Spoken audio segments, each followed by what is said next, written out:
Hello and welcome to my channel. আজি মোৰ চেনেলত ডাক ড্ৰাই ৰেচিপি এটা লৈ আহিছোঁ। তেন্তে আহক আজি ৰেচিপিটো আৰম্ভ কৰোঁ। আজিৰ ৰেচিপিটোৰ কাৰণে মই ইয়াত 2 কেজি হাঁহৰ মাংস লৈছোঁ। ইয়াত এতিয়া মই 2 টেবুলস্পুন জিঞ্জাৰ গাৰ্লিক পেষ্ট এড কৰি দিছোঁ। তাৰ লগতে মই ইয়াত জালুক খুন্দি থৈছিলোঁ, সেই জালুকখিনিও এড কৰি দিছোঁ, প্ৰায় 2 টেবুলস্পুন মান হ'ব। তাৰ লগতে মই ইয়াত 3টা পিয়াজ চপ কৰি থৈছিলোঁ আৰু তাৰ পৰা অলপমান মই থৈ দিছোঁ। ইয়াত এতিয়া এড কৰিম 2 টিস্পুন মিট মছলা, 1 টিস্পুন জীৰা পাউডাৰ, 1 টিস্পুন ধনিয়া powder, 1 teaspoon red chilli powder, half teaspoon garam masala. তাৰ লগতে মই ইয়াত হালধি এড কৰি দিছোঁ।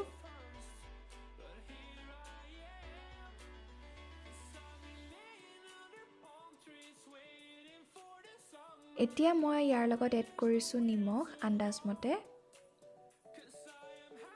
আৰু লাষ্টত এড কৰিম মই ইয়াত 2 টিস্পুন মিঠাতেল। মিঠাতেল এড কৰাৰ পাছত মই ভালকৈ গোটেইখিনি মিক্স কৰি ল'ম।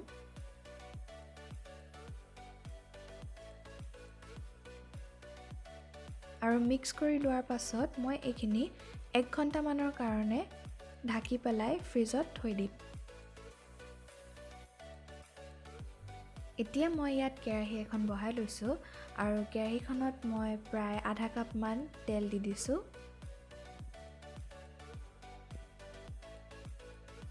তেলখিনি গৰম হোৱাৰ পাছত মই ইয়াত 3টা আলু কাটি থৈছিলোঁ, সেইখিনি ফ্ৰাই কৰি ল'ম।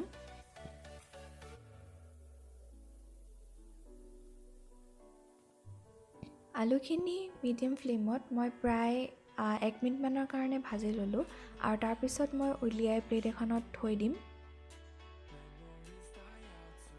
আলুখিনি ওলোৱাৰ পাছত মই ইয়াত একেখিনি তেলতে এটা পিঁয়াজ কাটি থৈছিলোঁ ডাঙৰ ডাঙৰকৈ, সেইখিনি পিঁয়াজ এড কৰি দিম।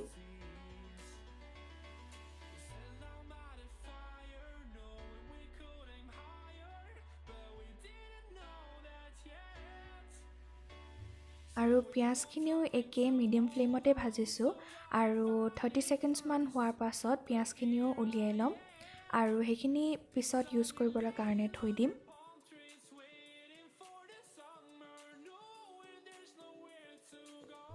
এতিয়া মই একে তেলখিনিতে 3খন তেজপাত দি দিছোঁ।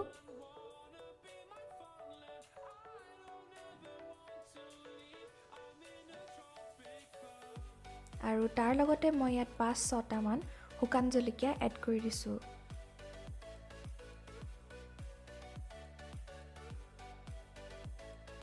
ইয়াৰ লগতে মই ইয়াত 1 টিস্পুন জীৰা এড কৰি দিছোঁ। আৰু জীৰাখিনি ফুটি অহাৰ পাছত মই ইয়াত চপ কৰি থোৱা পিঁয়াজখিনি এড কৰি দিলোঁ।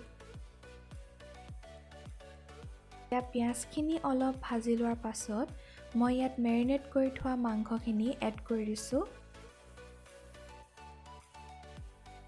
আৰু মাংসখিনি এড কৰিয়ে মই একেবাৰে ল' ফ্লেমত মাংসখিনি ভালকৈ ভাজি ল'ম।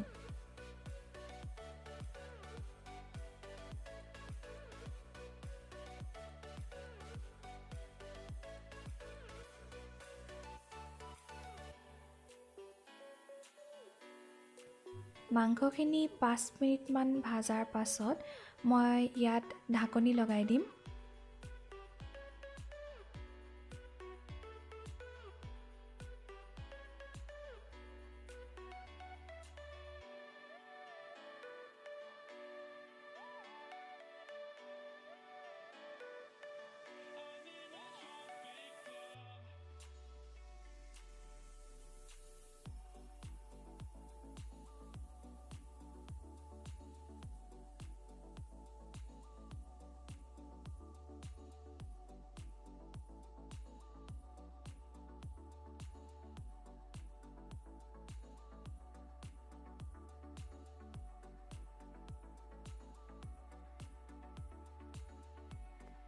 এতিয়া প্ৰায় 45 মিনিটছমান হ'ল।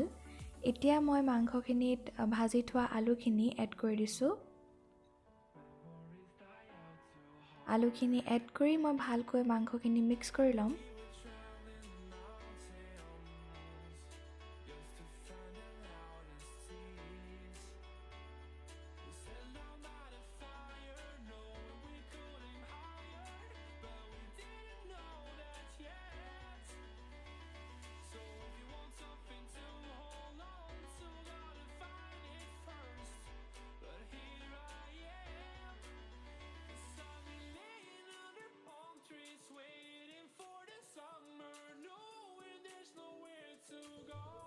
মাংসৰ টেষ্টটো আৰু অলপ এনহেন্স হ'বলৈ মই ইয়াত খুন্দি থোৱা লং, ইলাইচি, ডালচিনি অলপ এড কৰি দিছোঁ।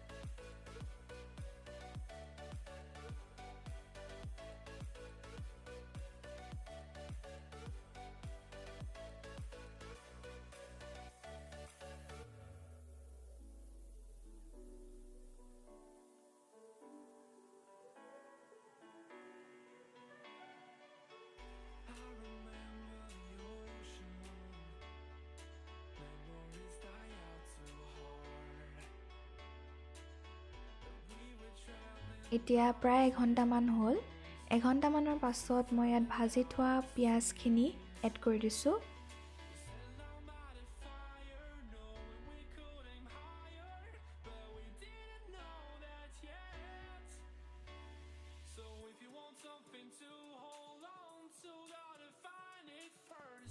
আৰু লাষ্টত মই ইয়াত এড কৰি দিছোঁ অলপমান ধনিয়াৰ পাত।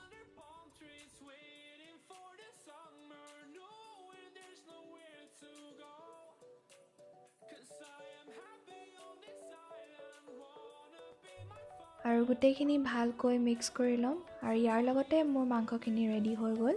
এতিয়া মই আপোনালোকক ছাৰ্ভ কৰি দেখাইছোঁ। আৰু এইটোৱে আছিলে আজি মোৰ ৰেচিপিটো। আৰু যদি ভাল লাগিলে তেন্তে লাইক কৰিব আৰু মোৰ চেনেলটো ছাবস্ক্ৰাইব কৰিবলৈ নাপাহৰিব।